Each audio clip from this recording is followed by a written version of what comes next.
अस्सलाम वालेकुम साथियों, लाइव कुकिंग के साथ हाजिर हैं। संडे का दिन है। आज मियाँ साहब के लिए पराठे भी बनाने हैं, तो बहू यही है, वो बना देगी। दाल हमने सोचा हम चढ़ा लें, और इस वक्त हमने नूडल्स भी अभी तैयार करनी है, जो हम इस क्लिप के साथ साथ बाद में फिल्म करेंगे। तो इस वक्त हमने इसका चूल्हा ऑन नहीं करना है। ये माश की दाल है और ये वो बॉटल है जो हम यूज़ करते हैं। आपने देखा सारी ज़िंदगी हमने ये रखा है जूस वाली बॉटल में दालें, और हम इसी से कंफर्टेबल हैं। माश की दाल है स्प्लिट, जो उड़द दाल होती है वो, तो जो साबुत होती है। बास ग्रेन ऐसा होता है जो होल हो, उसका भी कोई नाम है, लेकिन हमें लगता है वो इतना मज़ेदार नहीं बनता और वो ख़राब जल्दी हो जाता है। ये भी 2-3 दिन फ्रिज में नहीं रहेगी, क्योंकि इसके ऊपर मोल्ड आ जाती है। तो कभी भी माश की दाल फ्रिज में रख के ये ना समझें कि बनाई है तो चलो 2-4 दिन के बाद भी निकालेंगे तो ठीक रहेगी। वो मोल्ड आपकी आंख नहीं देखेगी, लेकिन वो वहाँ पर मौजूद होती है। तो माश की दाल 2 दिन मैक्सिमम 3 दिन। वैसे हम ये करते हैं कि अगर पराठों से बचती है तो हम उसको चाइनीज़ कंटेनर में डाल के फ्रीज़र में डाल आते हैं, फिर वो हमारे बहुत काम आ जाती है। तो अब घर में कोई नहीं थी, हम चढ़ाने लगे, तो हमने सोचा हम आपके लिए साथ साथ लाइव कुकिंग जो है वो शुरू कर लें। तो हमने ये 1.5 कप दाल ली है।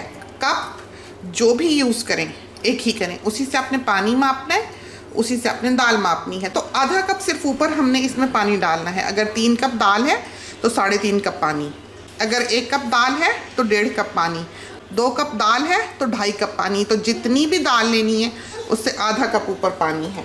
तो सबसे पहले इसमें हम मसाला जार डालते हैं, जो हमारे बहुत ही सेट हैं कि उसको आपको हिलाना नहीं पड़ता है। 1.5 ml का भर के टीस्पून जो है 1.5 कप दाल में चला जाता है नमक का। उसके बाद 1 टीस्पून फुल ही चला जाता है चिली पाउडर। उसके बाद धनिया हमने थोड़ा डालना है, इसलिए कि दाल का रंग ख़राब हो जाता है। तो आधा चम्मच ठीक है। अब जाएगी हल्दी, थोड़ी सी ज़रा ज़्यादा, आम सालन से थोड़ा ज़्यादा, ताकि खूबसूरत बने। तो हुस्न जो है वो भी डिश में होना चाहिए। सेंसेबली मसाला जार डालें। आधा जो है स्पून वो हमने ज़ीरा डाला है, और आधा हमने डाला है कुटी हुई मिर्च। तो चलिए जी, सारा कुछ तो हमने डाल दिया। और इसके बीच में जाएगा अदरक लहसुन। तो ये गए हैं फ्रीज़र में। 42 डिग्री टेम्परेचर है इस वक्त। जिंजर निकाल के लेके आए हैं, जो हमने कॉइन्स की तरह काटा हुआ है। बहुत बारीक ना काटें, उसमें से फिर मॉइस्चर ख़त्म हो जाता है एजिंग प्रोसेस की वजह से। तो मोटा ज़रा काटें, जैसे 3 सिक्के 4 सिक्के इकट्ठे रखे हों उतना मोटा ये जिंजर कटा हुआ हो, जैसे ये कटा है। और ये जो हमने प्लेट्स बना के रखी हुई हैं, ये हमारे बहुत काम आती हैं, क्योंकि ताज़ा जिंजर घर पर मौजूद नहीं है। तो बस इतना अदरक। तो ये देखेंगे हम लाए हैं, इसको हमने अभी, क्योंकि लहसुन हमने कूटना है, इसको हम फ्रोज़न ही तोड़ ताड़ के रख लेंगे, ताकि जब हमें चाहिए हो तो हमें इसको तोड़ने में दुश्वारी ना हो।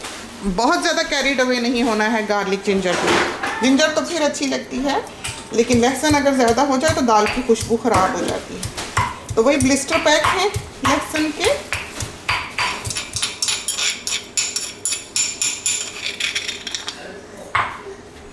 और ये रहा गार्लिक।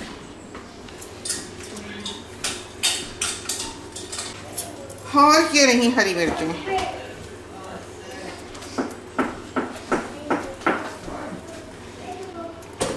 बारीक बारीक काटनी है, इसलिए कि पराठों में डलेगी। वैसे भी बहू को भी पसंद है माश की दाल भी। करारी बननी चाहिए, फीकी फूकी दाल कोई नहीं खाता है। चलें जी, ये हुआ। इसको हम बंद करते हैं और इसको एक छोटे चूल्हे पे रख छोड़ते हैं। अब ये 1.5-2 घंटे बस भीगी रहे, कुछ नहीं करना आपने।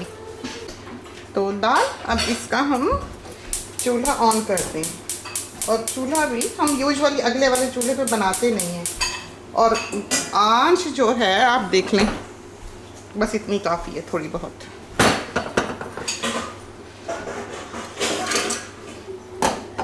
थोड़ा सा खुला रहने दिया और छोड़ के चले गए। जब ये पानी इसका सूखेगा, हमने इसको दम दे देना है। कोई इसमें पत्थर नहीं होता, कोई मिट्टी नहीं होती। बहुत ही साफ़ सुथरी दालें जो हैं ऑस्ट्रेलिया में मिलती हैं। हमें ये अंदाज़ा नहीं है कि ये कहाँ की है दाल, लेकिन ऑस्ट्रेलिया जो ग्रेन प्रोड्यूस करता है वो बहुत देसी और मज़ेदार ग्रेन है।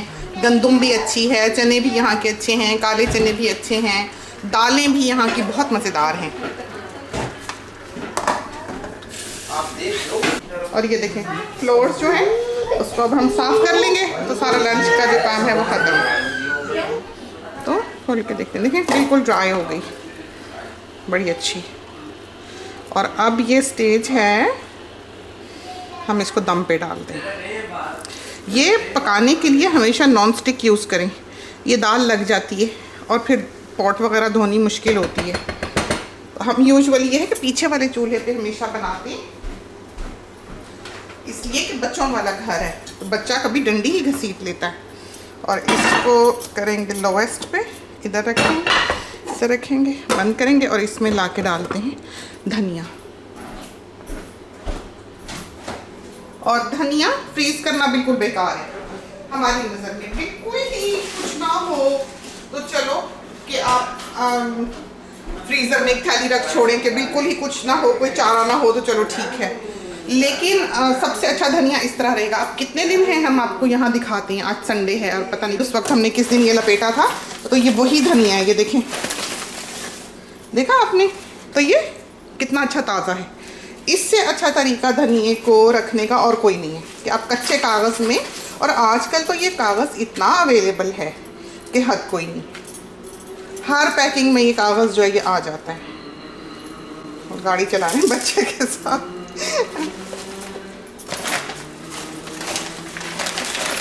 इसको अच्छी तरह से, तो ये जो है ना बड़े अच्छे, ये अब शाम को बहू पराठे बना देगी मियाँ साहब के लिए ले जाने के लिए। हम कोशिश करेंगे कि वो भी आपके लिए फ़िल्म कर लें। हमें नहीं लगता है कि आजकल के ज़माने में ये बेसिक चीज़ें जो बिल्कुल मामूली चीज़ें थी ये बच्चियों को पता हैं या लोग इन पर फोकस करते हैं। तो ये जो रेसिपीज़ थी पुराने वक्तों की, ये तो ऐसी सेट थी कि आप 100 दफ़ा पकाएं और 100 की 100 दफ़ा वो ठीक निकले, हिले नहीं। तो आप ये देखें दाल हमने कैसे तरीके से पकाई, और ये दाल बनाना आसान नहीं है। ये जो हमने आपको रेशो बता दी कि इतना पानी, इतना नमक, इतनी मिर्च, इतनी दाल, और कैसे भिगो के रख दी, फिर हमने अब तवे पे इसको दम कर दिया, और अभी हम आएंगे 15-20 मिनट में और इसकी आंच बंद कर जाएंगे। जल्दी हुई पराठे बनाने की तो थोड़ी सी इसको हमने प्लेट में या ट्रे में फैला लेना है, दाल को ठंडी हो जाए ताकि आटे में डल सके। तो कुक टॉप जो है हमारी तो मीला की है, और हम हर बार अपने साथियों को बताते हैं कि हमको ये क्यों पसंद है। इसलिए पसंद है कि हम इसके जो कड़े हैं वो डिश वॉशर में डाल सकते हैं। क्लॉज जो है ना इसके, बहुत अच्छी रही है हमें, बहुत अच्छी। इसका जो न्यूअर मॉडल है उसमें ये कड़े जुड़े हुए हैं, वो नहीं हमें पसंद। आज के लंच का काम ख़त्म हुआ और अब हम आपको शाम को ये जो हमने दाल बनाई है आके इसको हम 20 मिनट में बंद करके जाएंगे और फिर हम बनाएंगे पराठे। और हमेशा चूल्हे की जो तवे की डंडियां हैं ये साइड पे हों, पॉट हो, तवा हो, पैन हो, कभी भी आपकी तरफ को ना हो, उसको साइड को रखेंगे। फ़र्ज़ करें कि जाते जाते किसी की कमीज़ फंसती है, कफ फंसता है, या आप खुद लग जाते हैं, तो उबलती चीज़ जो है वो आपके ऊपर ही ना आ जाए, और कुछ नहीं तो बच्चा ही एड़ियों पे खड़ा होकर ये चीज़ें अपने ऊपर घसीट सकता है। बहुत से ऐसे मिसहैप्स जो हैं वो सुनाई देते हैं, दिखाई देते हैं दुनिया में होते हुए। तो इन छोटी छोटी चीज़ों को प्रैक्टिस करें ताकि आपके बच्चे जो हैं वो यही चीज़ें घर से सीख कर निकलें। और अपने जो बेबीज़ होते हैं घर में वो तो टोटली आप पे डिपेंडेंट होते हैं और आपकी ज़िम्मेदारी होते हैं, तो उनका कोई भी नुकसान जो है वो आपकी ज़िम्मेदारी बनता है। तो इन चीज़ों से एहतियात करें। तो ये अब हम इसको तड़का लगाने लगे दाल को।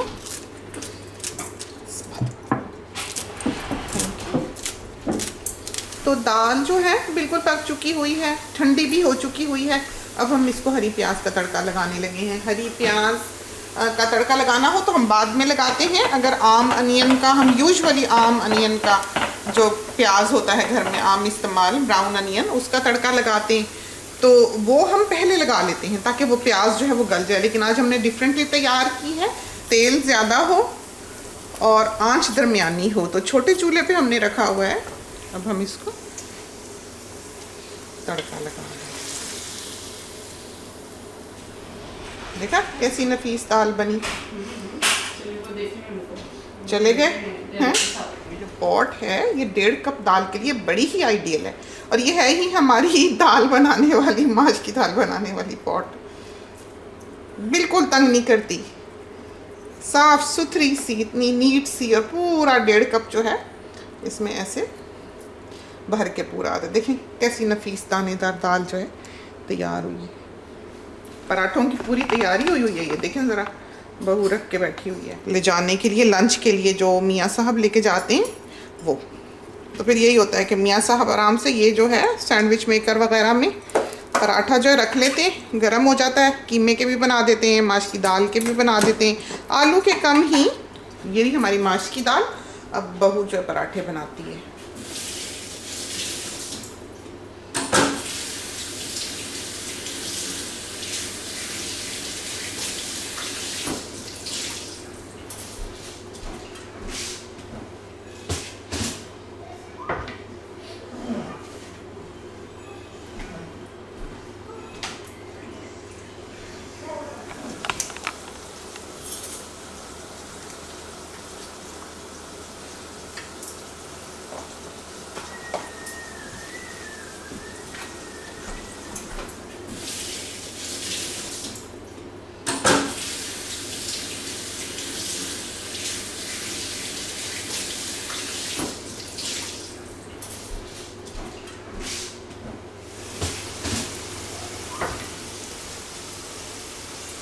आप देखें ये हमने उतार दिया, तो क्योंकि पतले तवे पे ये बना रही है, और अभी मियाँ साहब ने ये बांध भी लेने। आपको दिखाते हैं कैसे बांधेंगे। तो आंच अगर तेज हो तो इस तरह का पराठा नहीं बनेगा, फिर वो जले जले फूल बनेंगे इधर उधर। ये जो ब्यूटी इस पे आई है ना, पूरा क्रिस्प एक पूरी प्लेट बन गई, ये टेम्परेचर की वजह से आती है। तो अगर आपको पता है कि आपने हीट कैसी रखी है और कांस्टेंट हीट है, और अगर आपको लगे तवा ज़्यादा गर्म हो रहा है तो उतार लें जी। चलो और ये देखिए किस किस के मुंह में पानी आ रहा है। क्या नफीस पराठा बनाया। तो मियाँ साहब को अच्छा पसंद है, मियाँ साहब अपने लिए ये पैक करने लगे। ऐसे कर लेते हैं, देखें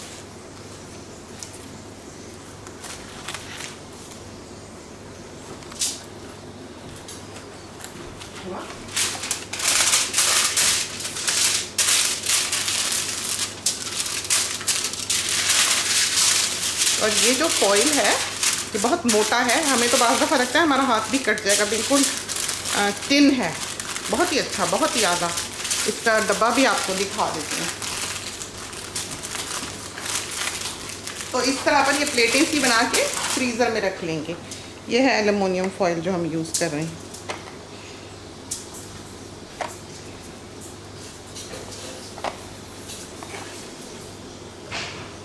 जैसे हम 3 हैं, मियाँ साहब भी हैं, बहू भी, हम भी हैं, तो वो उधर बनाई जाएगी। अच्छा सोनी भी है, सोनी भी यहीं खड़ा है, फौरन हाथ चल रहे हैं उसके। अच्छा ना उनका काम मिलता है सोनी का। क्या कर रहे हैं, डिस्ट्रैक्ट और तंग। तो ये देखें सारे पराठे जो हैं ये इस तरह रेडी हो जाएंगे। 6, 8, 10 जितने बना के हमने फ्रीज़र में रख देने हैं। और जब मियाँ साहब अपनी सर्जरी पे होंगे, दोपहर को लंच ब्रेक होगा उनका, तो इस तरह का जो सैंडविच मेकर होता है उसमें वो डालेंगे और आराम से खा लेंगे इस तरह पर। तो कोई बाज़ार के खाने की या कोई अनहेल्दी चीज़ की ज़रूरत नहीं होती। और फिर अगर कोई ऐसा खाना आ गया वहाँ पर, या घर में कुछ ऐसा बना हुआ, चावल, बिरयानी, पुलाव पसंद करते हैं, वो ले गए, तो ये फिर फ्रीज़र में रखे रहते हैं। तो 2 महीने 4 महीने इनको कुछ नहीं होता है। लेकिन पराठों के जो शौकीन हों उनके पराठे 2-4 महीने फ्रीज़र में रहा नहीं करते हैं। तो ये तो थी हमारी आज की लाइव कुकिंग। हमने सोचा कि हमारे साथी इससे भी कुछ ना कुछ ज़रूर ही सीख लेंगे। खुदा करे कि ये चीज़ें जो हैं ये आपके लिए कारआमद साबित हों और आपके लिए फ़ायदेमंद साबित हों। इसके साथ ही हमें इजाज़त दीजिए। अल्लाह हाफ़िज़।